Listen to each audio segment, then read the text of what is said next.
Hi and welcome to Budget Model Railways. So today we're back looking at my Japanese exhibition layout. But before you all abandon the video, I'll also be talking about what's happening with Double O, what's happening with the shed, showing how we've done some of the wiring and the controllers on here, talking about the plans for this, and also showing actually doing some work on the paddy field up there.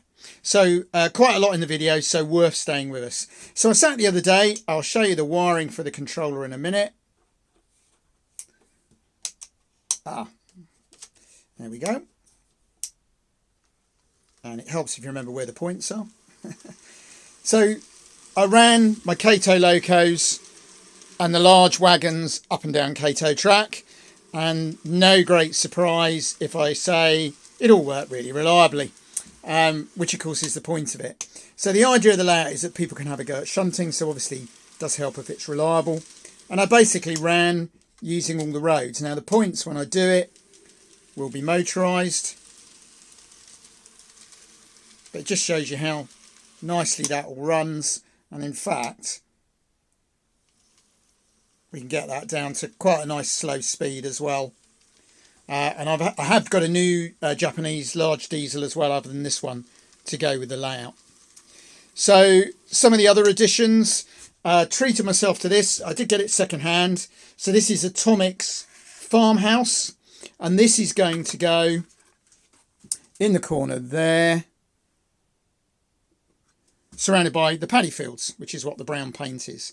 So it was a little bit more expensive than I'd normally pay, but an awful lot less than buying a UK resin, which is worth pointing out. So we'll come back to the paddy fields in a moment, and we'll just show you how we've done the wiring. So here we go. Not too complicated despite what it looks like. These are the two sets of point wires. So Doug will wire those into some DP-DT switches for me. This is the power in. And what I've done is I've taken the controller box away and just slotted the controller components in.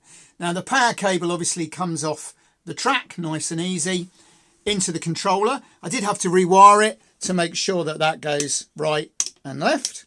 And then that's obviously the speed button, although you don't use that much on this. Now this will have a much nicer fascia. This is a temporary one. And the two switches for the points will go there. But that's the joy of Kato, really simple.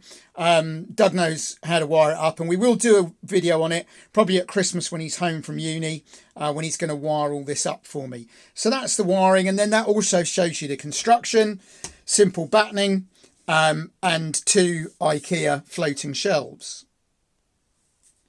So I did mention the paddy fields. So what I'm trying to recreate here is this. So this was my experiment piece, which some of you will have seen the video on, using varnish, cling film, clear plastic bag, but this was the winner.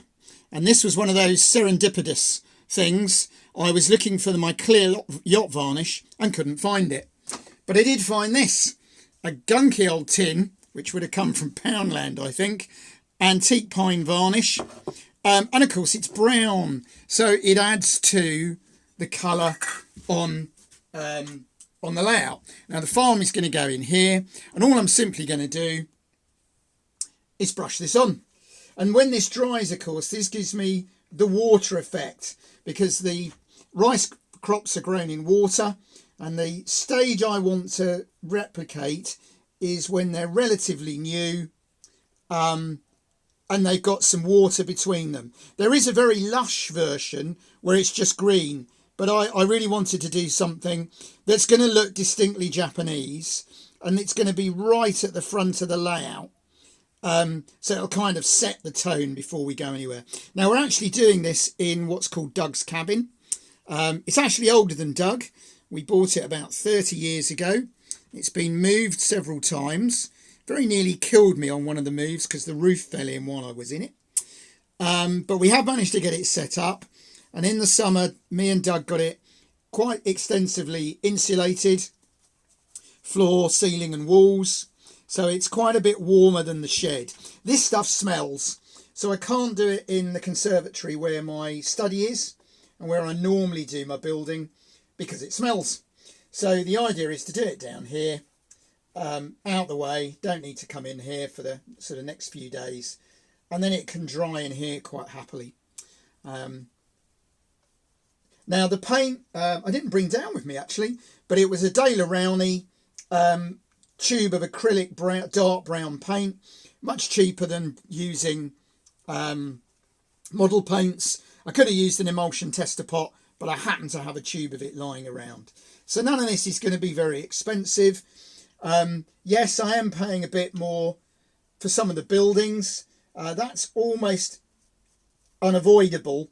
I have bought them cheap from retailers and cheap second hand to keep the costs down. But it's not, it's, as I've always said, if you're going to model a particular time and or place, it becomes much harder to do things on a budget. My freelance layouts that I really like, it's really simple. You just buy whatever's cheap. And I'm really enjoying that. There's 2 more layouts being in the pipeline, which people will enjoy. Some of you will remember the one I did on the motorbikes, where I've made one that fitted in my top box. Well, that bike's gone, and my new bike's got saddlebags. So I'm actually designing a couple of layouts that will fit in boxes that will go inside the saddlebags to enable me to carry layouts. And they're freelance, they're much easier. But as soon as you decide you want to model a particular place or time, then of course it gets more expensive because there isn't as much cheap stuff floating around. Although there's very little interest in Japanese, and I am picking up locos and rolling stock and buildings very cheaply. And of course, Kato is ridiculously cheap compared to UK, even brand new. My new diesel that I've just bought, I should have brought it down, I'll show it next time, cost me half of what a UK outline diesel of the same size would cost. Now I also said I'd talk a little bit about 00 and the shed, because we do get people asking. So that's basically had it, I'm afraid. The shed needs either destroying and replacing or drastic repair. It needs insulating. The only way of doing that is taking the layout out. So the layout's got to go. And obviously at that point, at the moment, I'm heavily into N. So I've sold off probably 80% of my 00. Most of the shed layout is ripped up. I'm just trying to decide whether to keep the corner for 00 or whether I can get it out as a layout to sell it. And once we've done that, then obviously we'll know what's happening with 00. But for the time being, it's pretty much N. So there you go. You can see the glossy effect. That's how that will dry.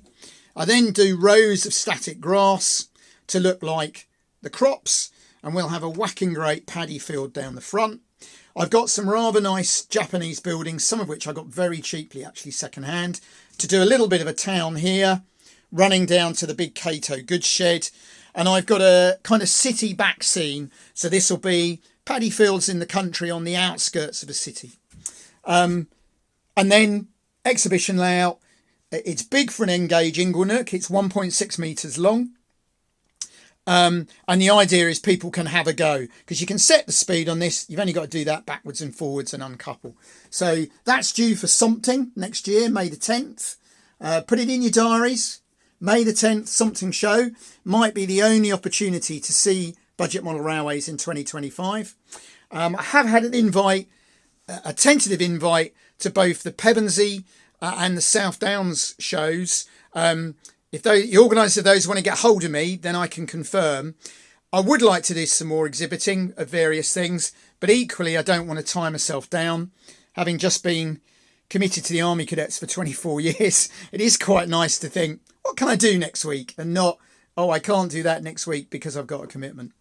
But if anybody would particularly like us to exhibit, please give us a shout. Please give us a shout. So there we go. Lots going on. Lots of progress on this. Plans for 2 exciting new layouts. Sorry about the 00. The strange thing is, when you do 00, you look at N and you think N's too small. And then when you start doing N, you think, blimey, 00 is way too big. And at the moment, that's kind of where I am. So it's largely N. So I hope you've enjoyed this brief update, and I'll speak to you again in about a week.